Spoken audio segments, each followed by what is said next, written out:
এই গাছগুলো খুব ভালো লাগছিলো, তাই আজকে নিয়ে এসেছি। জবা, গাঁদা, তারপরে অনেকটা গাঁদা, অনেক রকমের গাছ ছিল, সব নিয়ে এসেছি। আর গেলাম অন্য কাজে, হয়ে গেল আর একটা কাজ। আর এই ফুলগুলো অনেক নার্সারিতে ছিল, মানে ফটোগুলো করলাম, কিছুটা ভিডিও করেছি। আর সার নিয়ে এসেছিলাম, বাড়িতে আগের গাছগুলো সব নষ্ট হয়ে যাচ্ছে, তাই প্রত্যেকটা গাছে একটু করে করে দিলাম। ছেলে বলছে মা গাছগুলোকে ঠিকঠাক করে রেখো, ওগুলো থেকে আবার চারা করব আমি। ওই যে চন্দ্রমল্লিকা গাছগুলো দেখলে যে, ওগুলো থেকে অনেক চারা হয়, অনেক অনেক ফুল হবে। তবে গাছগুলোকে ভালো করে সতেজ করে রাখতে হবে, যেন ডালপালাগুলো ঠিকঠাকভাবে বেরায়, কেন ওই ডালপালা থেকেই গাছ হয়। তো ভয়েস দিতে খুব অসুবিধা হচ্ছে, খুব ঠান্ডা লেগে গেছে গলায়, খুব টাফ ভয়েস দিয়ে ভিডিও দেওয়া।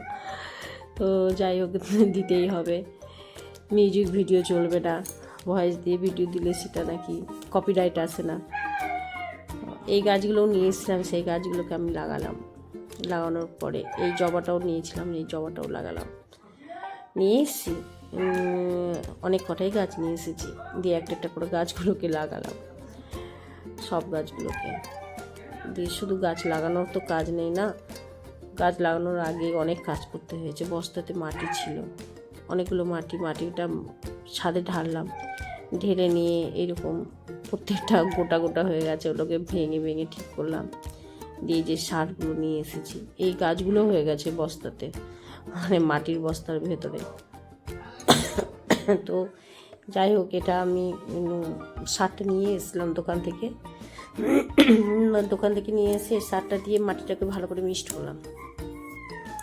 দিয়ে 4টা টব ছিল, সে 4টা না 5টা টব ছিল, সে 5টা টবের মধ্যে এরকম একটু পাথর কুচিগুলো দিয়ে দিলাম, দিয়ে গাছগুলোকে সবগুলোকে লাগিয়ে দিয়েছি। তো যাই হোক, আমি এইভাবেই গাছ লাগাই। সব বন্ধুরা কেমন করে লাগাই জানি না, আমার গলাটা প্রচণ্ড বসে গেছে, ঠান্ডা লেগে গেছে, ভয়েস দিতে প্রচণ্ড অসুবিধা হচ্ছে। তো আমি এইভাবেই গাছ লাগালাম। এইভাবে গাছ লাগালে গাছ নষ্ট হয় না, ওই যে গাছের যে গোড়াটা পচে যায়, মানে জড়গুলো, সেই জড়গুলো পচে না, সেইভাবেই লাগাতে হয়। তো এই যে আমার এটাই ছিল ভিডিও, ফুলের ভিডিও ছিল, ফুলের গাছের ভিডিও। আর এই গাছগুলো ওখানে ছিল, খুব ভালো লাগছিলো গাছগুলো দেখতে, মনে হচ্ছিলো যে দেখি, মানে সবগুলো গাছ নিয়ে চলে আসি বাড়িতে। তো কেমন লাগলো আমার ভিডিওটা কমেন্ট করে জানাবেন। আর গাছটা এইভাবেই লাগাই না অন্যভাবে লাগাই, সেটাও আমাকে